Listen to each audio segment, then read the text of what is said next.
মনে হচ্ছে আমি মাকে খুঁজে পেয়েছি। নিজের সন্তান মনে করে খুন করে থাকতে বলে বারণ করে দিই। হে মানুষটা এখন বাকি জীবন মানুষ হয়ে বাঁচতে চায়। যদি পারো মারা আমাকে ক্ষমা করে দিও। সবাই নিয়ে ওর বাসায় সুন্দর করে বসবাস করবা। ওই বাড়িটা দেখলে যেন মনে হয় যে তোমার আব্বা জীবিত আছে।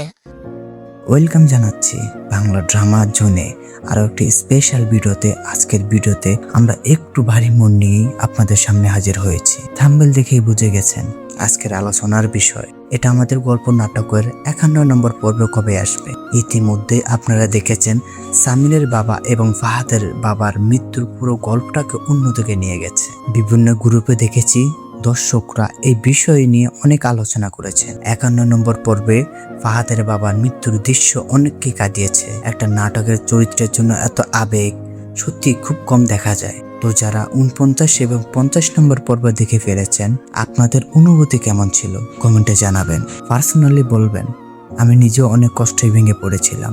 49 নম্বর পর্ব দেখার পর শেষ কিছুক্ষণ চুপ হয়ে গেছিলাম।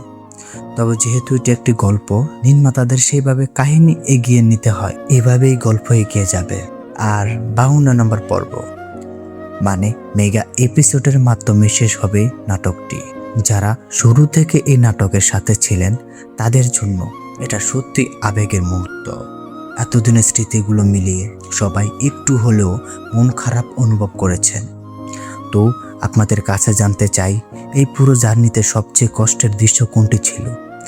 আমার মতে এই পরিস্থিতির পেছনে ফাহাদের বড় ভূমিকা আছে। আপনাদের কি মনে হয় সেটাও কমেন্টে জানান। এখন প্রশ্ন হচ্ছে, আগামী পর্বগুলোতে ফাহাদের কি হবে? সামির এবং তার পরিবার কি তাকে ক্ষমা করবে, নাকি সবকিছু আরো জটিল হয়ে যাবে? এই উত্তরগুলো আমরা জানতে পারবো পরবর্তী এপিসোডে। আজকের ভিডিও আর বড় করছি না, দেখা হবে পরের মেগা এপিসোডে। ততক্ষণ পর্যন্ত ভালো থাকুন, সুস্থ থাকুন, বাংলা নাটকের সাথেই থাকুন। আর এমন আপডেট পেতে বাংলা ড্রামা জোনের চ্যানেলটি সাবস্ক্রাইব করে বেল আইকন অন করে রাখুন। ধন্যবাদ।